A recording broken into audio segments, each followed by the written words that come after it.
Thank you, Bob. You know, when Tanya asked me to do this introduction, I said it's a little bit dangerous because in that University of Kentucky time frame, Chris and I were fraternity brothers. So I know where some of those things, some of those bodies are buried. Chris advised me, though, before I came up here, that he would be on after I was on. So maybe I should be a little thoughtful in what I say.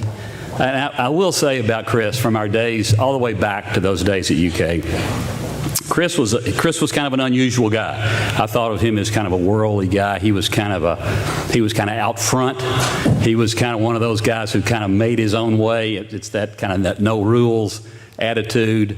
He made his own rules, but he had a certain level of intensity.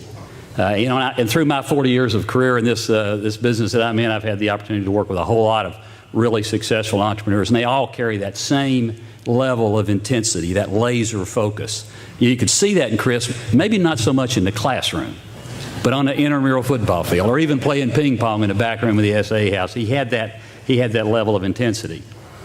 He went off. We all finished our degrees finally, and we went off to work. And Chris went off to Steak and Ale, and somehow ran into Norman Brinker, a legend in the food business himself. And with that intensity, he worked his way up through that organization. And as you saw in the introduction, became executive vice president, became the president of the Bennigan's organization, and then struck out in that entrepreneurial mode to say, let's do it our way. So he goes off and does the franchise operation, builds a lot of stores, Georgia, Florida. You heard all that. And I know a little bit about this food business, and certainly Junior knows a lot about this food business. You have to be intense. You have to bring quality to the product every day, exactly the same way. And I think if there's anything that Chris can do, that was it.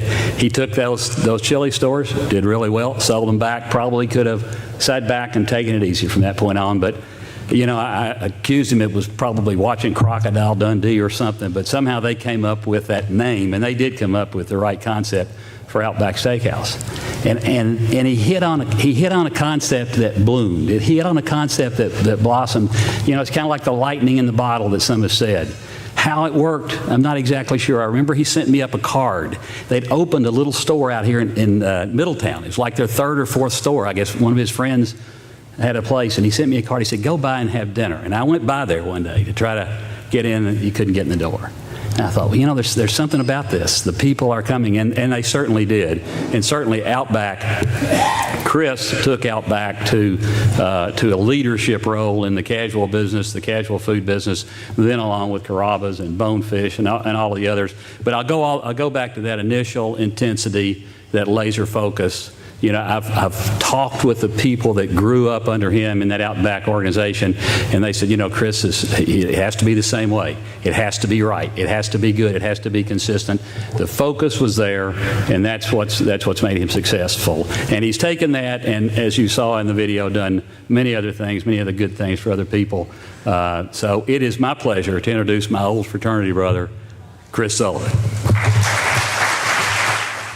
Thank you, Mike. And I don't have to go there now because you were nice, and we appreciate that. And I really appreciate this honor. And Bruce, thank you for talking to me about this. I love entrepreneurship. I feel so fortunate that when I was 24 years old, I got out of Lexington alive and got in the restaurant industry, and it was terrific. Because hanging around with Mountjoy, that wouldn't have happened. We were bad, but you know, immediately Junior and the Reverend, you talk about changing people's lives, and I think entrepreneurship just gives us that tremendous opportunity to do that. And people ask you, what are you really most proud of in all this that's taken place? And without a doubt, for me, when I first got in the restaurant industry, Norman Brinker, who Mike mentioned, who was my mentor and just was so successful in this industry, he says, what do you want to do, Chris, after I'd been with the company a couple of years? And I said, I really want to own some restaurants. I want to have equity in this business. I really want to change, what my path of my life is going to be. And I love this business. I think it's absolutely incredible.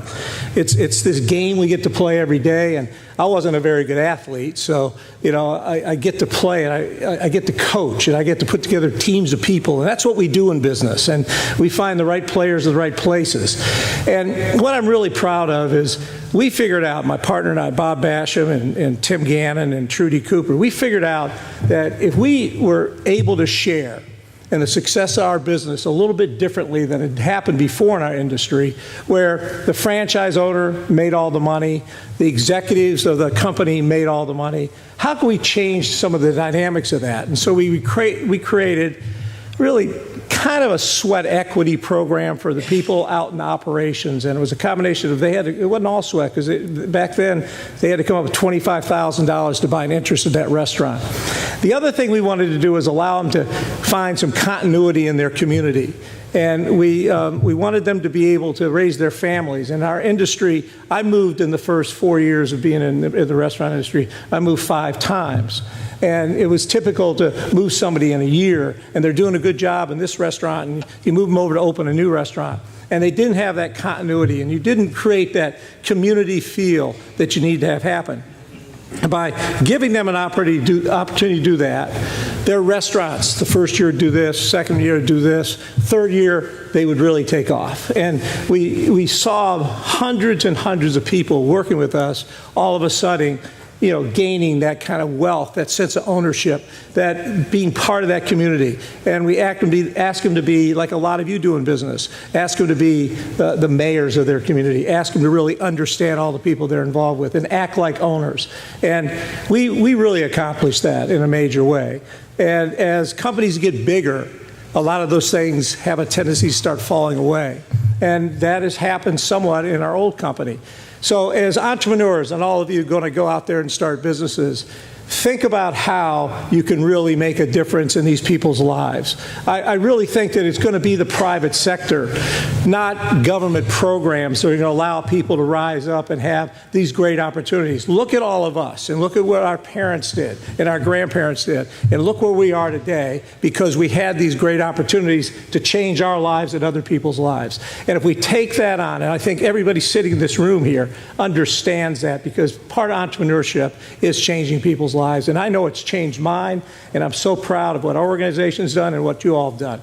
And it really is an honor to be part of such a great entrepreneurial community here. It's a great thing in this country. Let's keep it strong, and we will get through all this, and we will get this country back to where it needs to be. Thank you.